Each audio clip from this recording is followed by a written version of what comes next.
Back in 1984, 35 years ago, the Irish Tourism Industry Confederation was formed to give a single voice to the Irish tourism sector. We've caught up with a selection of previous chairpersons about the history of ITIC and how far we've come. I remember coming out of that meeting and saying, well, guys, unless we do something about a representation of tourism in this country, we're going nowhere. I was funded by membership fees, and I can't remember the numbers, but I know we set the bar at a very low level. Yes. So I'm thinking something like £100 a year. Yes. And try and establish a stronger and more unified voice for tourism. And that's what we did. I remember myself writing a paper and sending it around to a few influential people. And it struck a chord. And ITIC's role is to kick and keep kicking, in my view. Going in on purely sectoral interests wasn't really working. There was no lobbying body, no representative body, which put the case for Irish tourism both in the media and perhaps more even important to government. So the first thing was to create an economic model for tourism, and we retained a top economist to produce a document on tourism and the economy. The state sector was predominant at that time. Yeah. There was Aer Lingus, Irish Ferries were BNI, CIE were very strong, and the private sector, apart from the hotels, were small cottage industries without much clout. The objective became very clear after a couple of weeks, and the first objective really was very obvious, and that was that we should try and get more recognition for tourism at government level. I absolutely loved it.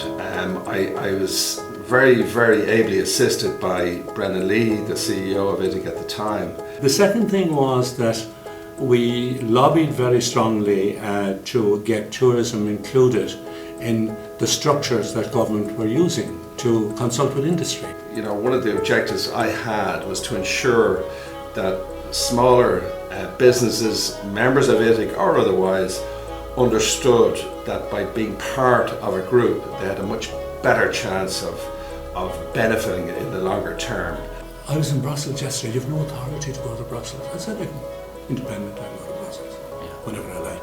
Tourism, we felt, probably wasn't getting the recognition that it needed. Another peculiar thing about ITIC was that it seemed to become more relevant to the industry in difficult times. We did review tourism to the west of Ireland. That report would have been launched probably late 2011. I suppose one of the main sort of actions out of that report was to call for a coordinated Atlantic Drive, which as we now know is the Wild Atlantic Way, which is probably one of the most successful marketing initiatives ever from a tourism point of view. Tourism is one of the first industries to detect a downturn. Air travel demand weakens a little bit, and it's imperceptible in the early stages. Equally, at the other end of recessions, it's one of the first industries always to recover. I think ITIC does work in a very tight budget. It's got a very small team behind it. But it's got a very big base of volunteers in the form of the council, in the form of the board. And with that, they can get through a huge work programme.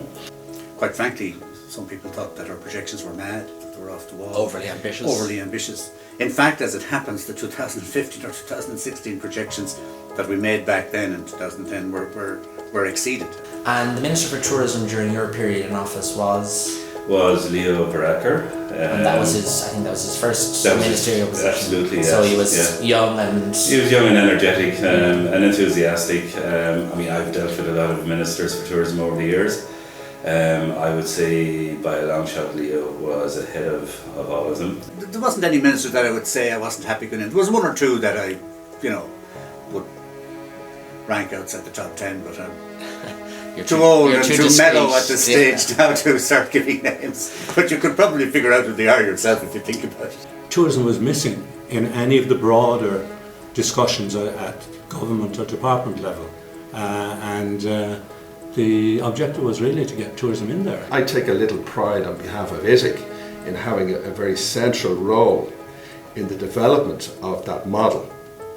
both Tourism Ireland particularly, but also Fáilte Ireland in its early stages coming out of Bord Fáilte, what was left of that at that time. How is that relationship between industry and the state tourism agencies? Well, it's had its ups and downs, I suppose, to a degree, but it's never been bad, I would have said. I think there should always be a certain tension between the industry and the agencies, to be honest with you. And that's ITIC's role. We need to be there to drive the industry forward, to make sure that the policy agenda is addressing those issues. And I often think that groups like ITIC are case-making bodies.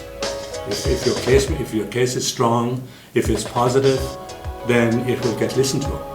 If it's negative and protective, it might not get listened to. It's quite an achievement, and I think we should be justifiably proud as an industry that we've continued to grow the strength of ITIC and its voice over those 35 years. I think where we are today in the industry is probably very much down to the leadership from ITIC over the years. It's not the view of the state body that counts, it's the view of the industry. I look forward to ITIC continuing to flourish. I certainly, in my 2-year tenure, hope that I can do as good a job as my predecessors.